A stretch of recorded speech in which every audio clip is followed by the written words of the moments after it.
오늘은 산상설교 네 번째 시간으로 내가 내게 이르노니라는 제목으로 함께 말씀을 살펴보고자 합니다. 오늘 우리가 함께 봉독한 말씀은요, 소위 말해서 대림명제라고도 하고요, 6개의 반제다라고 그렇게 일컫는 본문의 내용입니다. 오늘은 우리가 21절부터 26절까지에 있는 말씀을 읽었는데, 이 6개의 반제는 사실 48절까지 이어집니다. 본문이 원체 길기에 제가 오늘은 첫 번째 단락인 26절까지만 우리가 성경을 읽었습니다. 이 6개의 반제다라고 이야기하는 가장 큰 이유는 우리가 오늘 이제 성경을 잘 살펴보면 구조가 이렇게 되어 있습니다.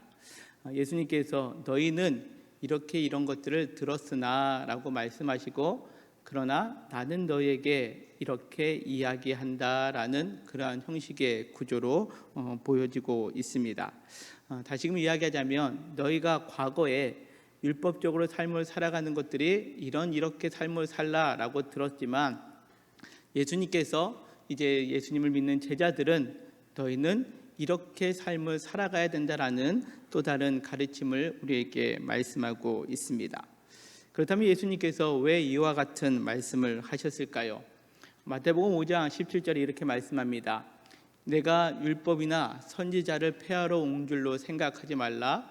폐하러 온 것이 아니요 완전하게 하려 하심이다 라고 말씀합니다. 예수님께서 이 6가지의 반제를 통해서 율법에 대해서 부정하거나 폐하는 것이 아니라 오히려 완전하게 하기 위함이다라고 말씀하고 계십니다. 특별히 우리가 바로 앞에 나와 있는 20절에 있는 말씀은 무엇입니까? 제자들의 의가 서기관과 바리새인보다 더 나아야 된다라는 것을 말씀하셨지요. 서기관과 바리새인들은 하나님의 말씀, 율법을 철저하게 지켰던 사람들입니다. 그런데 예수님께서는 그들보다 예수님을 따르는 제자들이 더 나은 의를 추구해야 된다라고 말씀하셨고요. 그 더 나은 의는 우리가 지난 시간에 무엇이라고 말씀드렸습니까? 행동하는 것뿐만 아니라 그 행동에 담겨있는 마음의 상태가 참 중요하다라는 것으로 말씀드렸습니다. 그러기에 오늘 우리가 함께 봉독한 이 6개의 명제를 보면 살인에 관해서 간음, 이혼, 맹세, 보복, 이웃사랑에 대한 이 관점을 더 나은 의인 마음의 상태의 관점에서 함께 살펴보면 좋겠습니다. 사실 이 본문은요 길죠. 21절부터 48절까지. 그래서 6개의 그 내용을 하나하나 한 줄씩 살펴보는 것도 필요하지만, 오늘은 이 더 나은 의라는 관점에서 하나하나 짧게 마음의 상태적인 관점으로 함께 말씀을 살펴보고자 합니다. 먼저 21절은 이렇게 성경은 말씀합니다. 옛사람에게 말한 바 살인하지 말라. 누구든지 살인하면 심판을 받게 되리라 라고 성경은 말씀합니다.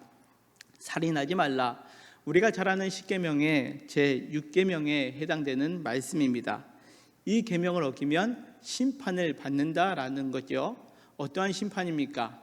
출애굽기 21장 12절에 보면 사람을 쳐 죽인 자는 반드시 죽일 것이다 라고 말씀합니다.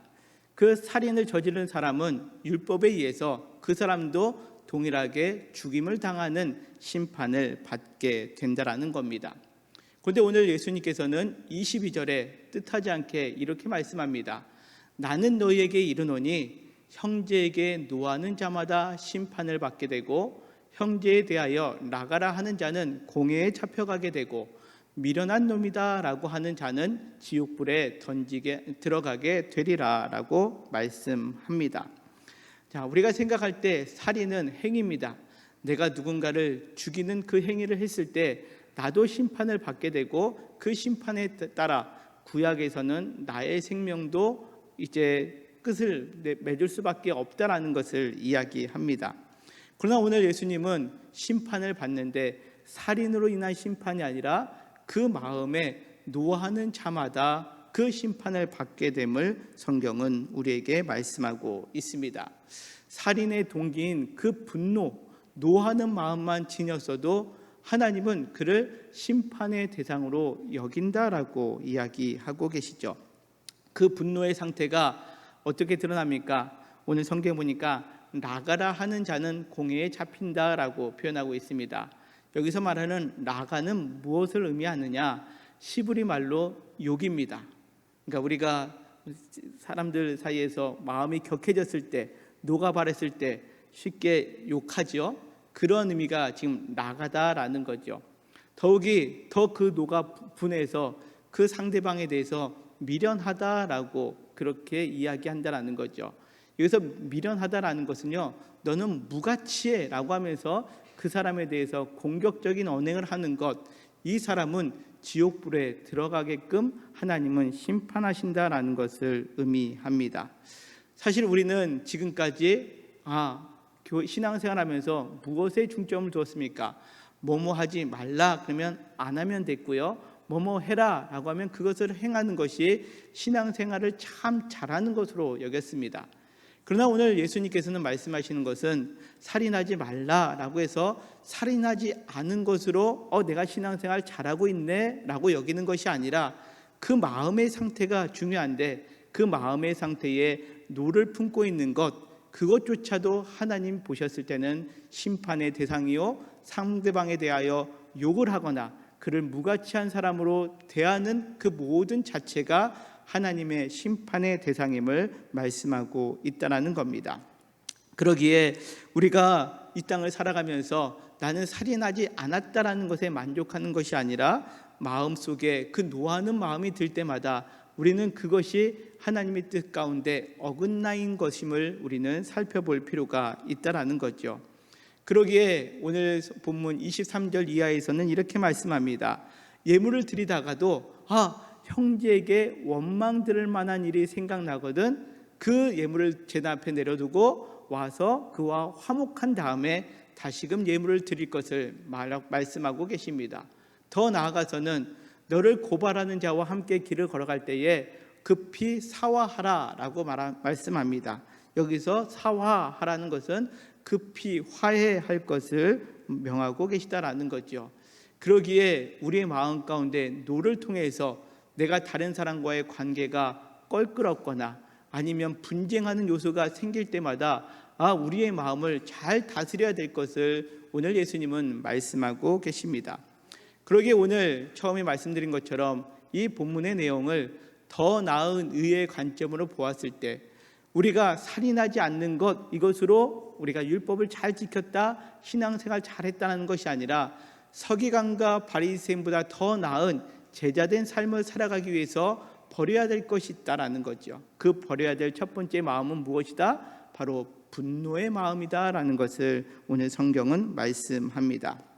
오늘 이 시간 함께 예배드리는 우리 사랑하는 성도 여러분, 나는 살인하지 않았기 때문에 신앙생활 잘하고 있어가 아니라 오늘 이 말씀을 통해서 내 안에 노를 품지 않도록 살아가는 것이 진정한 제자의 길을 걸어가는 믿음의 사람임을 다시 한번 기억하면서 오늘 서기관과 바리새인보다 더 나은 의를 위해서 내 안에 분노를 버릴 수 있는 오늘 이 예배의 자리가 되기를 간절히 소망합니다.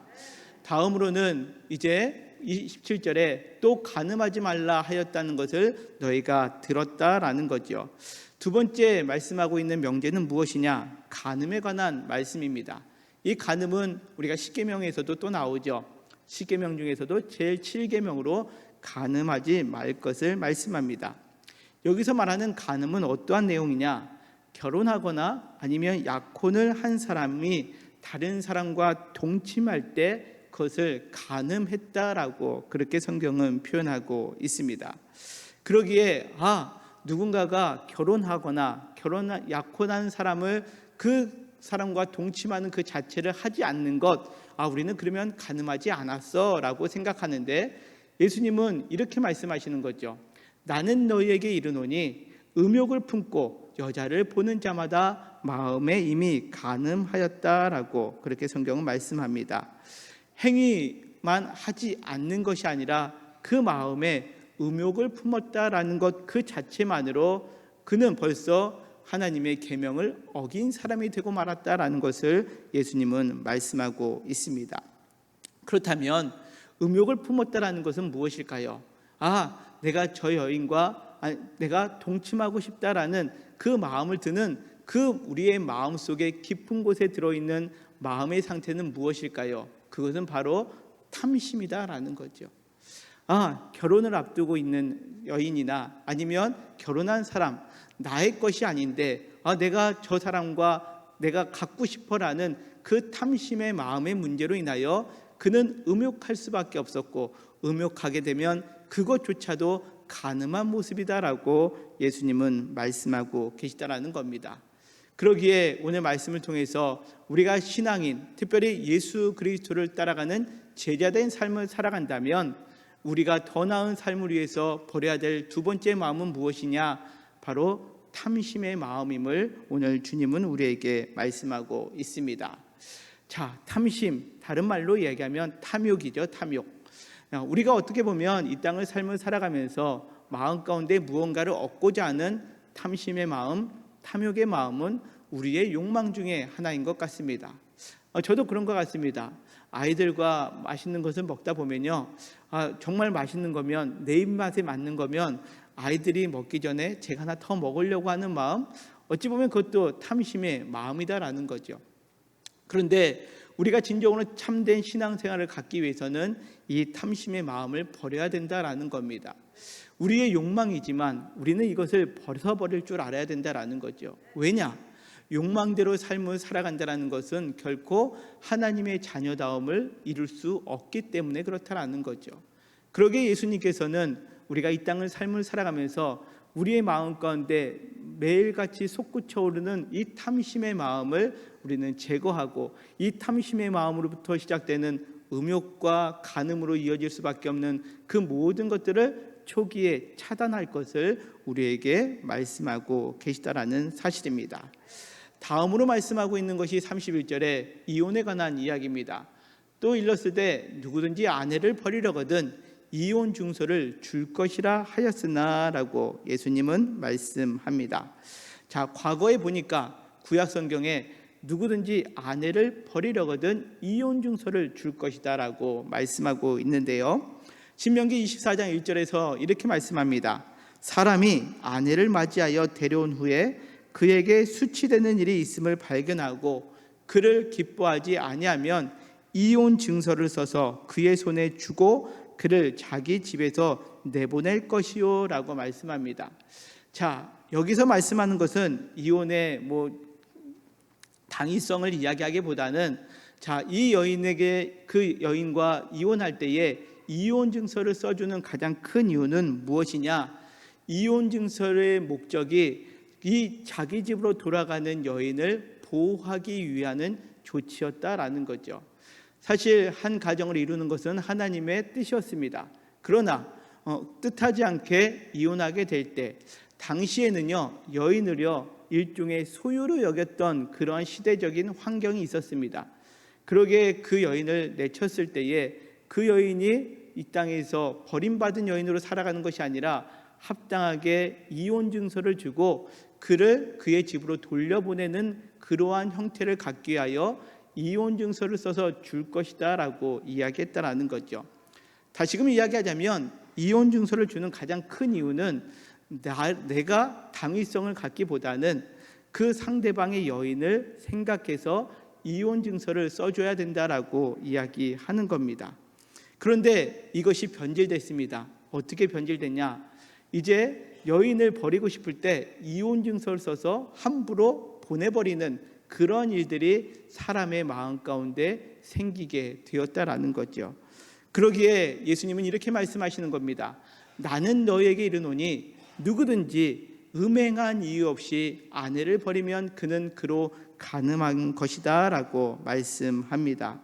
다시금 이야기하자면 이 이혼 증서의 유무에 따라서 오늘 우리에게 주시고자 하는 마음의 상태, 우리가 버려야 될 마음의 상태는 무엇을 말씀하고 계시느냐? 더 나은 을을 우리가 위해서는 바로 이기심을 버려야 된다라는 거죠. 하나님의 율법은 다른 사람을 배려하는 이타적인 마음을 갖고 그 율법을 지켜나가야 되는데, 우리의 마음속에 이기심으로 말미암아 이혼 증서 한 장 써주고 나는 떳떳하고 그 다른 사람을 쉽게 내버리는 그러한 어리석은 일을 범하지 말 것, 이것이 예수님께서 지금 제자들에게 하고 계시는 말씀임을 우리는 기억해 볼 수 있습니다. 그러기에 우리가 내 중심적으로 살아가고자 하는 그 이기적인 마음, 그 이기적인 마음으로 우리는 때로는 이혼하는 과정 가운데서도 나만을 생각하게 되고요, 이것은 우리의 삶 속에서도 마찬가지죠. 사람과의 모든 관계 속에서 우리는 그 이기심으로 말미암아 우리는 때때로 하나님의 뜻 가운데 거하기보다는 나만의 유익만을 취하는 그러한 모습을, 삶을 살게 됨을 오늘 성경은 우리에게 말씀하고 있습니다. 다음으로 말씀하고 있는 것이 맹세에 관한 부분인데요, 33절은 이렇게 말씀합니다.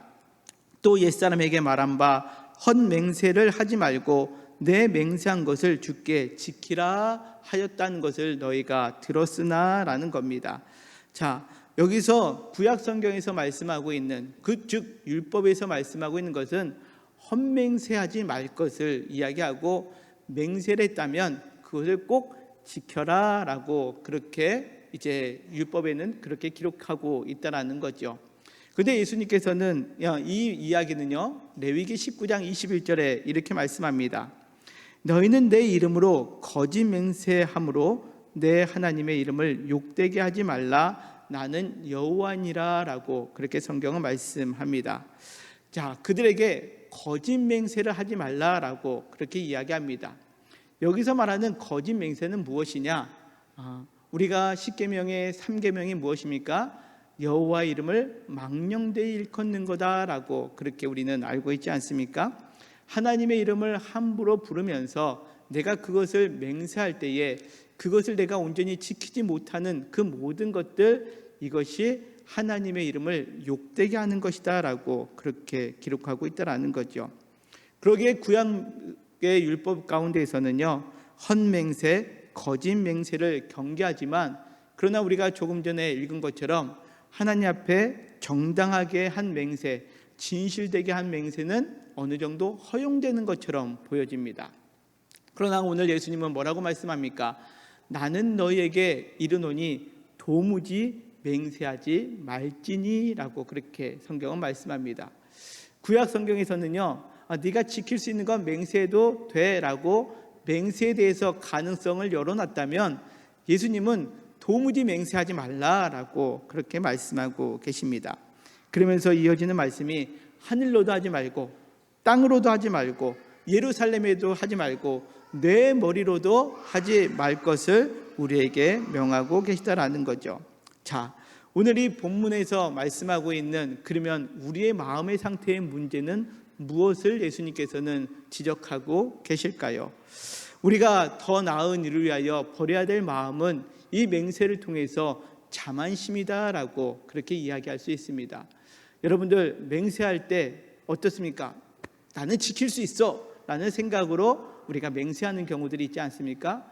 우리가 아내나 아니면 더 주변에 있는 사람들한테 내가 맹세컨대 내가 그거는 하지 않겠습니다 라고 그러는 경우들이 종종 있습니다.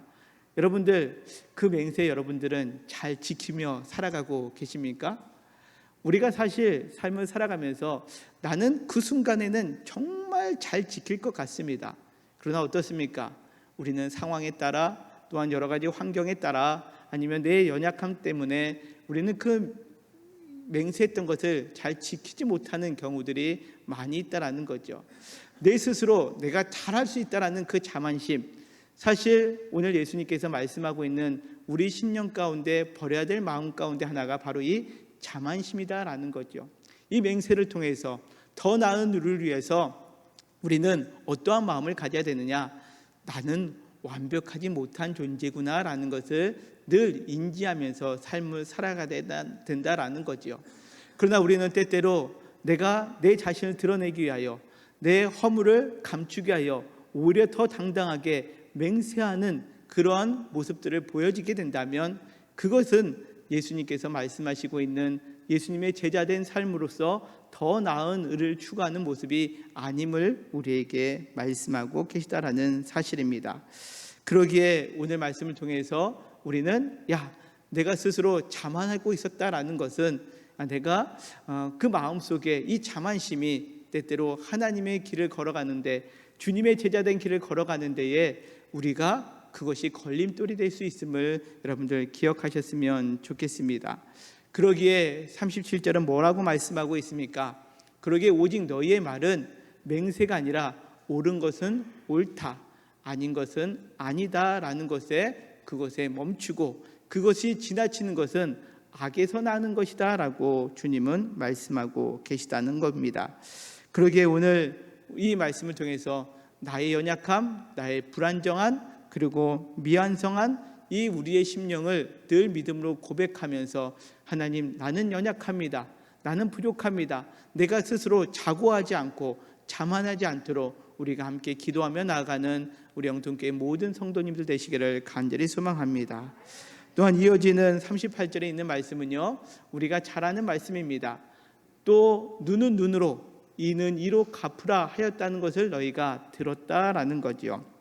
자, 이 말씀은 출애굽기 21장 24절 이하에 있는 말씀인데요, 눈은 눈으로, 이는 이로, 손은 손으로, 발은 발로, 된 것은 된 것으로, 상하게 한 것은 상하게 한 것으로, 때린 것은 때림으로 갚을지니라 라고 그렇게 말씀합니다.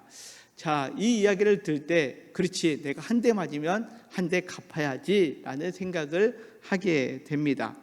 그러나 오늘 여기 성경에서 말씀하고 있는 참된 이 율법의 뜻은 무엇이냐?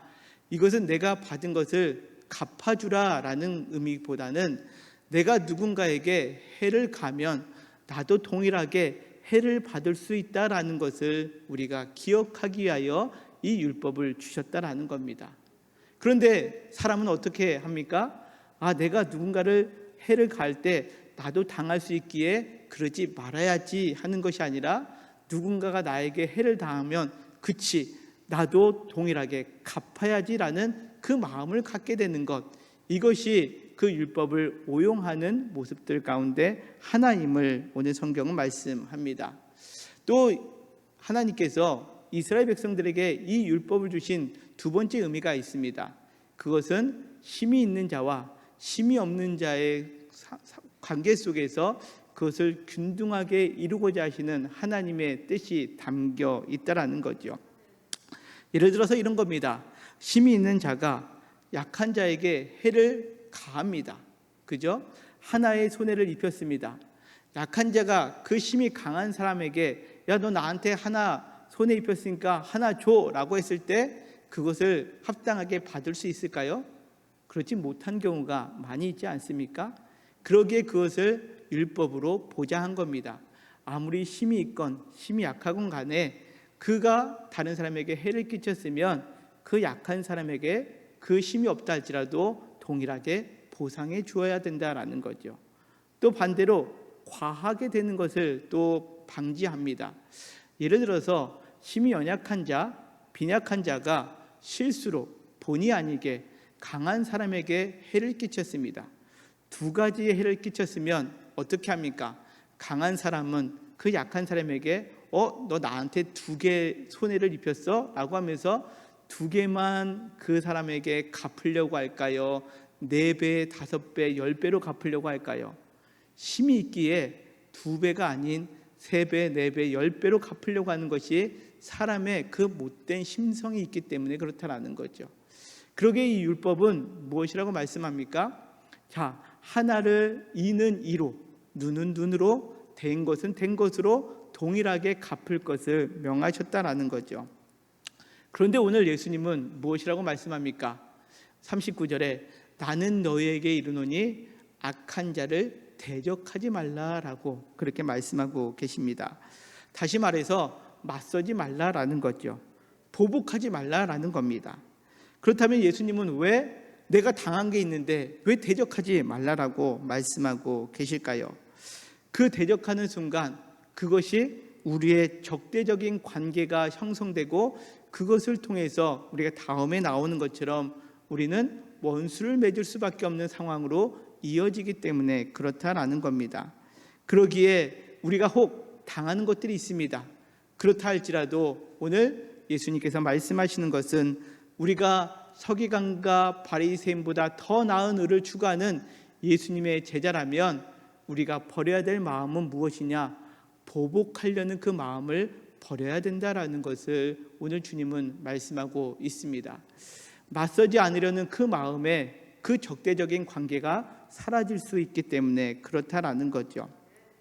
여기서 말씀하는 것은 악한 것들에 대해서 그냥 무력하게 당하기만 하고 아무런 반응하지 말라라는 그러한 의미는 아닙니다.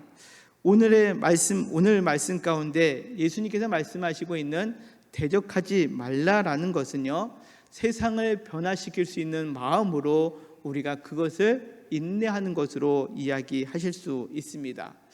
이와 같은 삶을 살아가시는 분이 바로 우리 예수님 아니겠습니까? 예수님은 십자가에 달려 돌아가실 때에 때로는 얼굴에 침뱉음을 당하시기도 하셨고, 또한 주먹질을 당하시기도 하셨고, 그리고 그 십자가에 묵묵히 달려 돌아가셨습니다. 예수님은 무력하게 돌아가신 것 같지만 그 예수님의 그 대적자들에게 저항하지 않았음으로 인하여 그 예수님의 십자가로 말미암아 이 세상은 변화되고 있음을 여러분들 믿음으로 고백하셨으면 좋겠습니다. 뿐만 아니라 그 예수님의 그 대적하지 않음을 본받는 우리를 통해서 예수님은 지금 우리가 거하고 있는 이 삶 속에 이와 같은 변화를 원하고 계시다라는 것을 오늘 성경을 통해서 우리는 살펴보았으면 좋겠습니다. 그러기에 이어지는 40절, 41절에서 뭐라고 이야기하고 있냐? 우리가 악한 사람들이 야, 너 우리 나랑 같이 가 라고 하면 심리를 같이 가지고 나의 속옷을 뺏는 사람에게는 겉옷까지 내어줄 것을 명하고 계시다라는 거죠. 자, 이런 사람 세상에서 보았을 때는 뭐라고 이야기할까요? 바보 같다라고 이야기할 것 같지 않습니까? 그런데 여러분들 어떻습니까? 예수님이 우리 보고 바보가 되라고 이야기한다면 여러분들은 어떻게 반응하시겠습니까? 근데 오늘날 우리 삶을 보면 저도 마찬가지인데 우리는 너무 똑똑한 것 같아요. 그렇죠? 뭔가 하나 당하면 머릿속에 여러 가지 생각이 막 들어옵니다. 너무 똑똑해서 그것을 우리는 바보처럼 살기보다는 예수님께서 말씀하신 것처럼 대적하지 않고 묵묵히 참고 인내하기보다는 우리는 세상의 방식, 아니 더 우리는 악랄하게 아니면 더 과하게 그것들을 보상받기 위하여 삶을 살려고 하지는 않습니까? 그러기에 오늘 예수님께서는 우리에게 주시고자 하는 그 마음은 무엇이냐? 우리가 벗어버려야 될 것은 보복하고자 하는 마음, 그 보상을 받고자 하는 그 마음을 우리에게 버릴 것을 오늘 명하고 계시다라는 사실입니다. 자, 마지막으로 43절은 이렇게 말씀합니다. 또 내 이웃을 사랑하고 내 원수를 미워하라 하셨다라는 것을 너희는 들었다라는 거죠. 레위기 19장 18절에 이렇게 말씀합니다. 원수를 갚지 말며 동포를 원망하지 말며 내 이웃 사랑하기를 내 자신과 같이 사랑하라. 나는 여호와니라 라고 말씀하여 주셨습니다. 예수님께서는 자, 원수 갚지 말고 동포 원망하지 말고 이웃을 사랑하라 라고 그렇게 명하고 계시다라는 거죠. 자, 그렇다면 여러분들에게 묻겠습니다.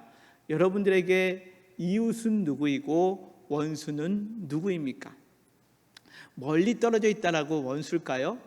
가까이 있으면 이웃일까요? 예전에 제가 사역할 때에 어떤 권사님이 이렇게 이야기하시죠. 원수는 우리 집안에 있습니다 라고 그렇게 얘기하시더라고요. 그리고 원수도 아니고 왼수라고 이야기를 하시더라고요. 그 왼수가 이러면서, 자, 그렇죠. 우리가 삶을 살아가는 동안에 원수, 이웃을 구분하는 것은 무엇일까요? 나와의 관계성에서 나를 어떻게 대하느냐에 따라서 우리는 이웃이 될 수도 있고 원수도 될 수 있음을 우리는 알 수 있습니다. 그런데 오늘 예수님께서는 44절에 이렇게 말씀합니다. 나는 너에게 이르노니 너희 원수를 사랑하며 너희를 박해하는 자를 위하여 기도할 것을 우리에게 명하고 계시다라는 거죠. 너희 원수를 사랑하라라는 겁니다. 원수를 미워하라는 것에 대비되는 주님의 말씀입니다. 우리가 조금 전에 말씀드린 것처럼 원수와 이웃의 가장 큰 차이는 뭐냐? 내 마음속으로 벌써 그들을 구분해 놓고 있는 차별 때문에 그렇다라는 거죠. 거리상의 문제도 아닙니다. 내 마음속에 원수에 대해서는 저는 나랑 관계가 안 좋아 미리 마음속에 구분되어 놓고 있고요. 이웃은 그 내 마음속에 쟤는 나한테 잘해주고 나랑 관계가 좋아 라고 생각하면 그를 이웃으로 여기고 있다는 거죠. 그러게 이 이웃을 사랑하라 라고 하는 그 마음 속에서 우리가 버려야 될 마음을 꼽는다면 이겁니다. 더 나은 을을 위하여 우리가 버려야 될 마음은 차별이다라는 거죠. 어느 순간에 우리는 내 마음속에 차별하고자 하는 마음이 있습니다. 사실 우리 교회 안에서도 마찬가지죠. 나랑 관계가 좋으면 교우입니다. 성도입니다. 그리고 신앙의 동료입니다. 그런데 같은 신앙생활 하는 이 교회 안에서도요, 나랑 생각이 좀 다릅니다. 그리고 말하는 태도나 이런 것들이 나랑 썩 어울리지 않습니다. 그러면 내 마음 가운데 벌써 그 사람에 대하여 차별을 두고 그 사람과 선을 긋고 삶을 살아가는 것, 이것이 우리의 모습 아니겠습니까? 그러면서도 우리는 한 공동체에 있다라고 생각하면서 얼굴을 볼 때는 안녕하세요 라고 하면서 나는 이웃을 사랑하고 있어 라고 착각하면서 삶을 살아가고 있다라는 거죠. 그러나 오늘 예수님께서 말씀하시는 것은 더 나은 일을 추구하기 위해서는 우리의 마음 가운데 이 차별하고자 하는 이 마음을 벗어버릴 것을 우리에게 말씀하고 있습니다. 왜요? 주님 보셨을 때는 내가 생각하는 이웃이나 원수나 별반 다르지 않기 때문에 그렇다라는 겁니다. 이어지는 45절에 있는 말씀입니다. 이같이 한즉 하늘에 계신 너희 아버지의 아들이 되리니 이는 하나님이 그 해를 악인과 선인에게 비추시며 비를 의로운 자와 불의한 자에게 내려주심이라 라고 그렇게 말씀하고 있습니다. 우리는 차별을 둡니다. 원수, 이웃 이렇게 차별 두지만 하나님께서는 그 모든 사람들을 동일하게 보셨기에 똑같이 해를 비춰주시고 비도 내려주신다라는 것을 우리에게 명하고 계신다라는 사실입니다. 이것이 여러분들 이루어가는 것이 어떻습니까? 오늘 6가지의 모습을 한꺼번에 제가 압축해서 이 설교 시간에 말씀을 드렸습니다. 이 마음, 그쵸, 이 마음 다 벗어버려야 되죠 라고 우리가 아마 생각할 겁니다. 그쵸, 옳은 말씀입니다 라고 이야기하실 겁니다. 그렇습니다. 이와 같은 삶을 살아가는 것은 옳은 이야기고 우리가 지녀야 될 마음입니다. 그러기에 48절 주님은 이렇게 말씀합니다. 그러므로 하늘에 계신 너희 아버지의 온전하신 같이 너희도 온전하라 라고 그렇게 말씀하고 있습니다. 우리가 버려야 될 것들을 버릴 때에 우리는 나도 모르는 사이에 주님의 그 온전하심을 우리가 닮아갈 수 있음을 우리에게 말씀하고 있습니다. 말씀을 정리하고자 합니다. 예수님은 우리에게 서기관과 바리새인보다 더 나은 을을 요구하고 계십니다. 그러기에 서기관과 바리새인들처럼 나 살인하지 않았다, 간음하지 않았다, 율법의 행위로 내가 잘 지켰다라는 것으로 우리의 신앙생활을 우리가 만족스럽다라고 여길 것이 아니라 우리의 마음의 상태로부터 주님의 온전하심을 닮아가기를 원하고 계시다라는 사실입니다.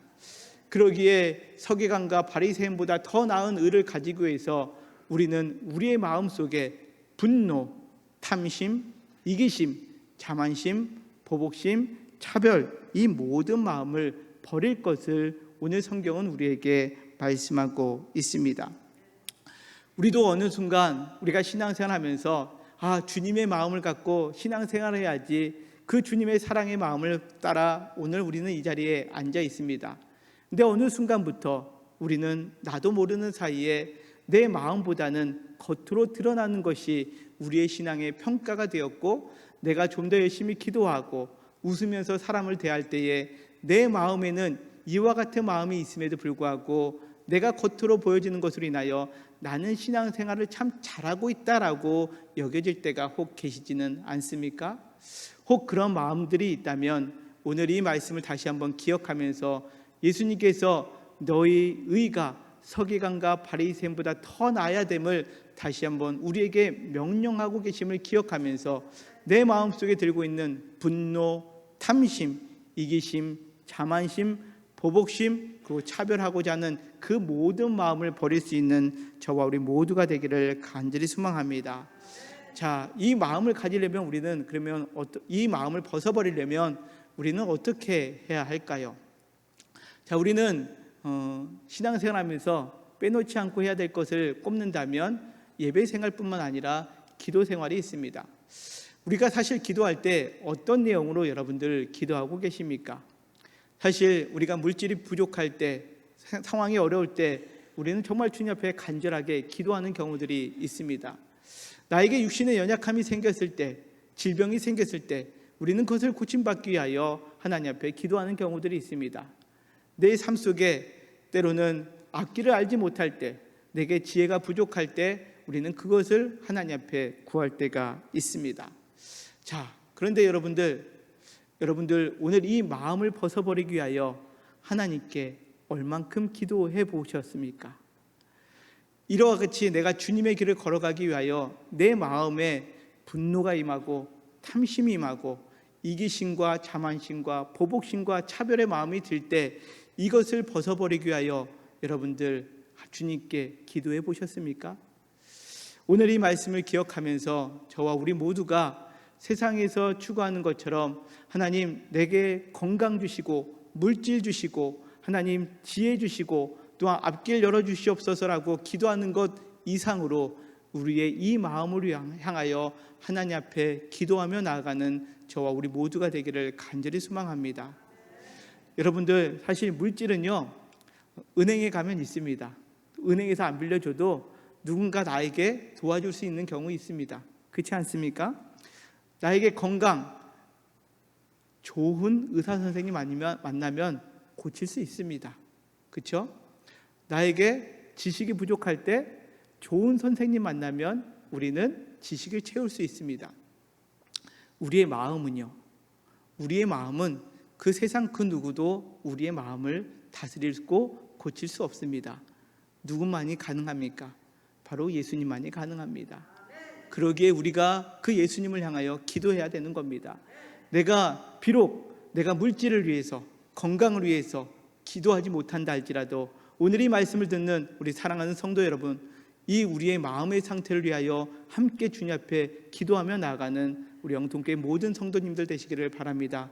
그러할 때에 우리의 마음이 어느 순간부터 나의 분노의 마음이 사그라지고 탐심과 이기심과 자만과 보복심과 차별의 마음이 서서히 사라지게 될 때에 우리의 삶은 서기관과 바리새인보다 더 나은 의가 되고 하나님의 온전하신 가운데 우리도 온전한 삶을 살아가게 됨을 여러분들 믿음으로 고백하며 나아가는 우리 모든 영통교회 성도님들 되시기를 주님의 이름으로 간절히 축원합니다.